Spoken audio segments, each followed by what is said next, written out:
உலகின் மாபெரும் நாடான இந்திய ஜனநாயகத்தின் பொதுகெலும்பாக இருக்கும் ஊடகங்களின் ஆசிரியர்களுக்கும் செய்தியாளர்களுக்கும் போட்டோகிராஃபர் வீடியோகிராஃபர்களுக்கும் இங்கு அமைந்திருக்கும் உலக கராத்தே மாஸ்டர் சங்கம் நிர்வாகிகளின் சார்பாக முதற்கண் வணக்கத்தை தெரிவித்துக் கொள்கிறேன். நாம்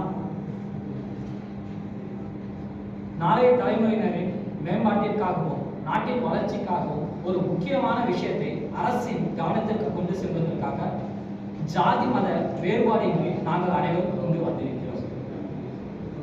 இன்று உலக அளவில் கிழக்கு ஆசிய நாடுகள் அனைத்திலும் மிகப்பெரிய பொருளாதாரம் ஏற்பட்டிருக்கிறது.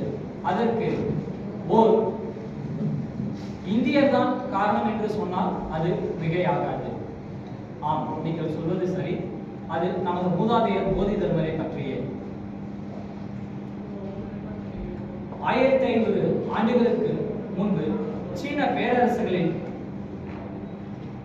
கோரிக்கையை ஏற்று தனது 75வது வயதில் 3 வருடங்கள் பயணம் செய்து சீன நாட்டு மக்களின் முழுமையான பிரச்சனைகளை அறிவதற்காக கிட்டத்தட்ட 9 ஆண்டுகள் தவம் இருந்து தீர்வாக தற்காப்பு கலைகளையும் இந்திய மருத்துவ முறைகளையும் அவர்களுக்கு முழுமையாக கற்பித்து அந்நாடுகளின் முன்னேற்றத்திற்காக பெரிதும் பங்களித்திருக்கிறார்.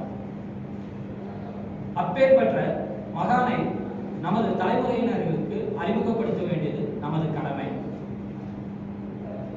ஜப்பான் நம்மை விட 8 மடங்கு சிறிய நாடு. தென்கொரியா 33 மடங்கு சிறிய நாடு.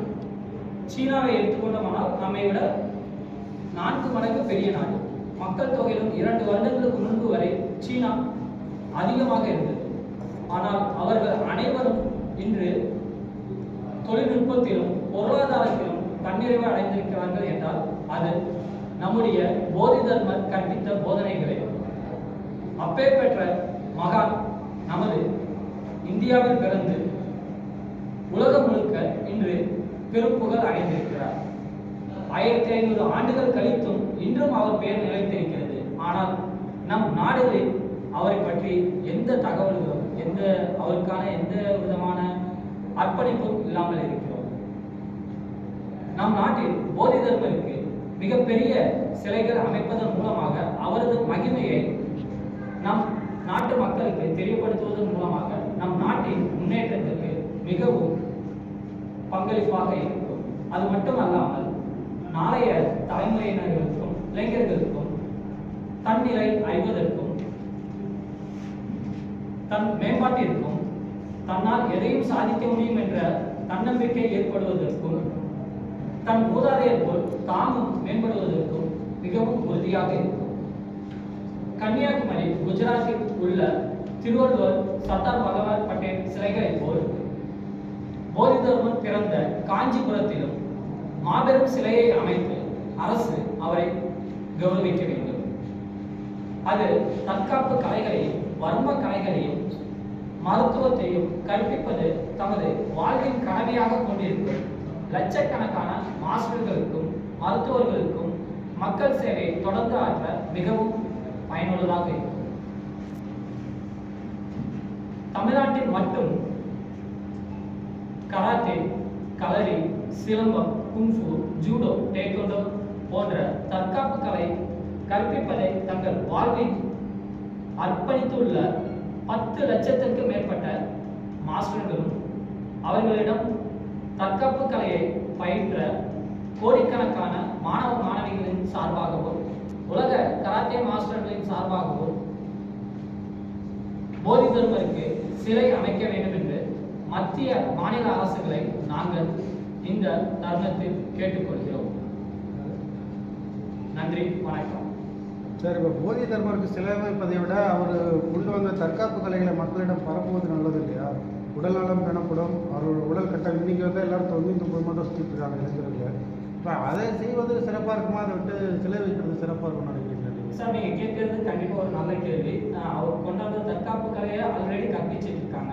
எங்கள் மாஸ்டருங்க வந்து பார்த்தீங்கன்னா தமிழ்நாட்டில் மட்டும் கிட்டத்தட்ட வந்து கராத்தே மட்டும் கிடையாது, சிலம்பம், களரி, வர்ம கலை போன்ற கலைகளை கிட்டத்தட்ட 10 லட்சம் மாஸ்டர் வந்து கற்றுக் கொடுத்துட்டு தான் இருக்காங்க.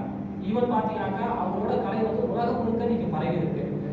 அவருக்கு இங்கே சிலை வச்சோம்னாக்கா அதை பார்த்து இன்னும் தற்காப்பு கலையை அதிகமான மக்கள் வந்து கற்பாங்க. அது கற்பதன் மூலமாக அவர்களோட தற்காப்பும் ஆரோக்கியமும் மேம்படும். இல்லை, நீங்கள் சொல்கிறது 100ல் ஒருத்தர் கற்றுட்டு இருக்காங்க கராத்தே. இப்போ சைனா, பாம்பே, தென்கொரியாலாம் பார்த்தீங்கன்னா, ஜப்பான், தென்கொரியாலாம் பார்த்தீங்கன்னா ஒரு அடிப்படையாகவே இருக்குது அந்த கல்வி. தற்காப்பு கலை கல்வின்றது பள்ளி மாணவர்கள் குழந்தைகள்லேருந்து அந்த கல்வி அடிப்படையாக இருக்குது.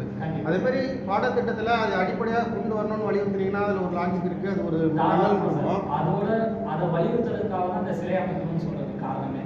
ஏன்னாக்க சிலை அமைக்கணும்னாக்க ஆட்டோமேட்டிக்காக அவரை பற்றி தெரிய வரும். அவரை பற்றி புரிய வரப்போ வந்து மக்கள் தானாகவே வந்து விழிப்புணர்வு ஏற்படும். இப்போ எனக்கு அந்த தற்காப்பு கலை கற்றுக்கணும்னாக்கா அதுக்கு தனியாக விழிப்புணர்வு ஏற்படுத்தணும்.